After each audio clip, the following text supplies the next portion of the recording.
Hold on. Okay, if you can wait just 1 second. We are trying to have our guest from Beira, Mozambique, the Deputy Humanitarian Coordinator for Mozambique, Sebastian Rhodes Stampa. And there's his picture. Do we have him? Hello, Mr. Rhodes Stampa, are you there? Oh, excellent. We're very pleased to hear with you. The press corps here in New York is gathered to hear what you have to say about the situation in Mozambique. Ladies and gentlemen, this is our Deputy Humanitarian Coordinator for Mozambique, Sebastian Rhodes Stampa. Mr. Rhodes Stampa, the floor is yours. Thank you very much, and thank you, ladies and gentlemen, for giving me some time to speak to you. I'm speaking from Beira City, actually at the airport, which was a point of impact for Tropical Cyclone Idai and badly affected by the flooding that followed. Looking around me, I can see now shattered roofs, destroyed buildings, and driving into town, it's much the same. But we can't just focus on Beira. To my west, there is an area approximately 200 kilometers in diameter and 150 kilometers in length, which has been very, very badly hit, both by Tropical Cyclone Idai and by the floods that followed. We're approaching this operation in 3 phases. The first phase was really the life-saving phase. It was getting the helicopters out, getting the boats out, and getting teams out by road to identify those people who needed search and rescue and immediate life-saving assistance. We conducted over 1,300 rescues of people from trees and from rooftops and of small communities stranded on islands surrounded by water. It was quite extraordinary. We were looking at an inland lake the size of Luxembourg. The second phase will be to move into getting much more volume out to the people who need it. We can only do as the waters recede. We have the opportunity to push convoys out throughout the affected area into the rural areas to distribute food, medical aid, non-food items, and shelter, which is so vitally needed at this time. Concurrently, the third phase is to look to ensure that we are making, or we are covering the whole of the affected area. It is absolutely vast, and the question that we're investigating is whether or not we need to push further up into Zambezia or southern Tete, or indeed further south. And I have aerial reconnaissance out now trying to spot people who may need our assistance.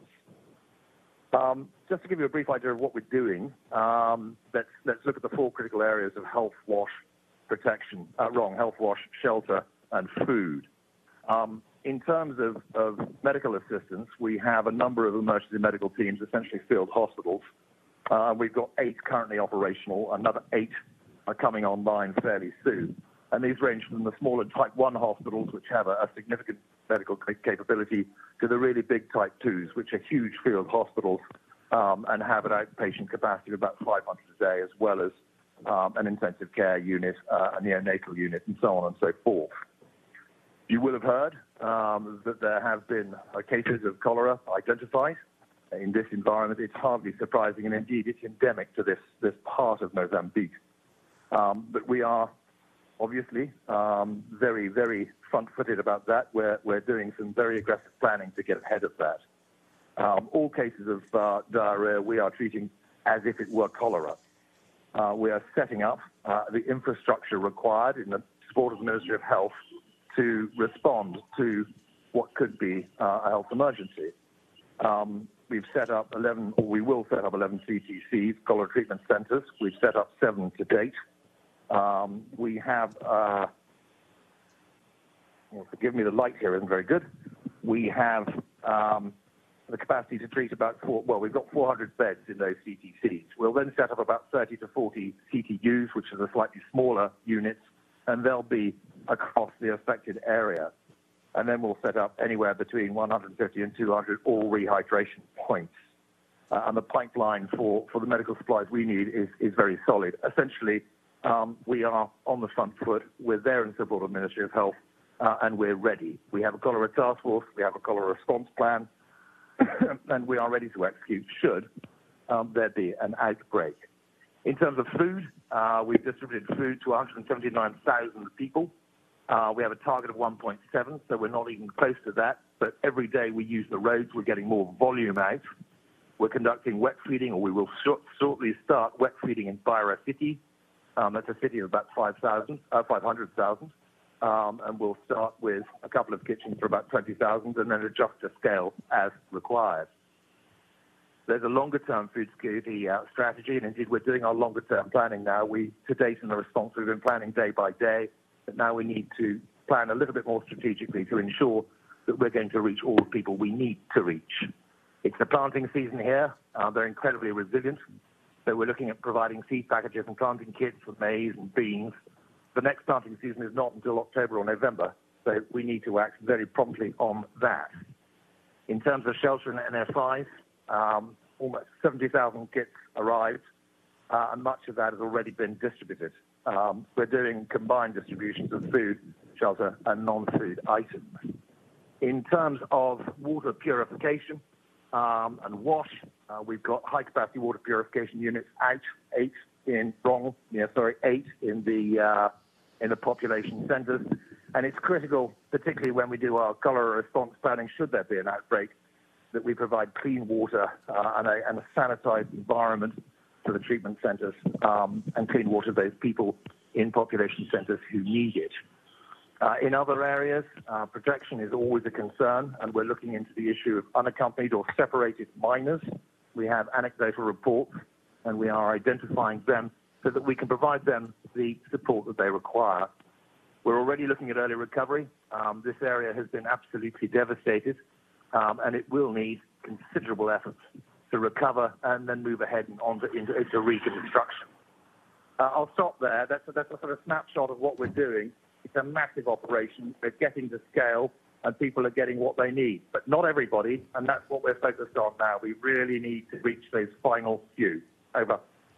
Okay, thank you very much. I'll turn the floor over to questions. Please identify yourself for our speaker. Yes, Edie.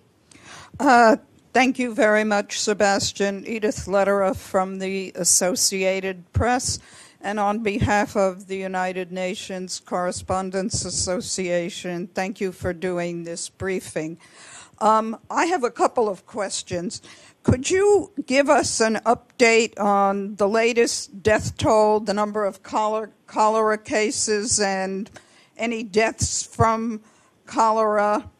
And then on the issue of cholera, how can you contain an outbreak that went from 5 cases to 139 cases in a day's time with conditions still so poor?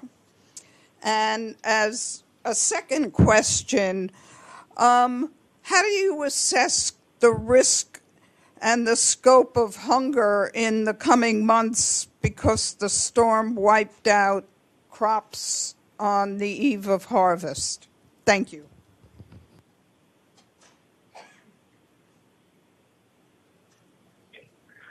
Thank you very much indeed. Very valid questions and well thought. The death toll, there is an official death toll. It's in the high 400s. But it's not really to deal with the dead. It's to help the living. I know that's not terribly hard. The entire focus is on responding to the needs as we see them.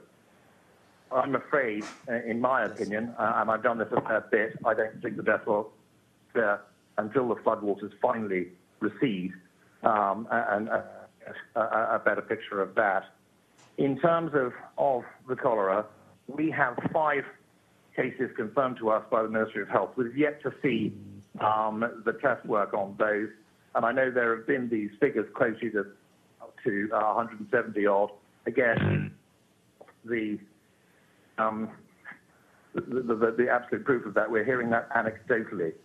But right, I mean, cholera, when it does break out, it breaks out fast and it travels extremely fast. What we need to do is do 2 things. Firstly, our public health messaging needs to be more aggressive. We need to get out. We need to engage with the and tell them what the risks are. People who don't know the risks are very, very vulnerable. Secondly, we need to bolster the disease surveillance. Those systems that were here are quite good, but they've been so disrupted by the storm and by the subsequent flooding that disease is not as strong as it should be. And so working with our Ministry of Health colleagues, we we can bolster that and ensure happen. Top of it, we've got 1,000 quick diagnostic kits now coming down here. They'll be here tomorrow, and that's going to be extremely helpful. The last thing to do is ensure. Well, hang on. The next thing we do to ensure control is to get the OCD campaign underway. And as I said, we've got 900,000 OCVs, oral vaccines, and we'll start that program on Wednesday. One vaccine will give rough immunity for about 3 months. So we're not solving the problem, but we're containing it until we can get that second vaccination round. And lastly, we can be ready should there be an outbreak. And the amount of work that WHO and MSF and the other partners, UNICEF, are doing with the Ministry of Health is utterly commendable. And I think that should something go wrong, we will be best placed to respond, or as best placed as one can be in this particular sort of environment. Vis-a-vis hunger, the Mozambicans are some of the most resilient people I think I've ever come across in any disaster. If we can get the feeds and tools out to them, they will very rapidly recover and have some sort of security in terms of food security upon which they can rely. Until then, certainly for the next 3 months, we'll be looking at continued emergency food, and that's just a reality, and it's something we're going to have to deal with. Over. Okay, thanks. And any other questions?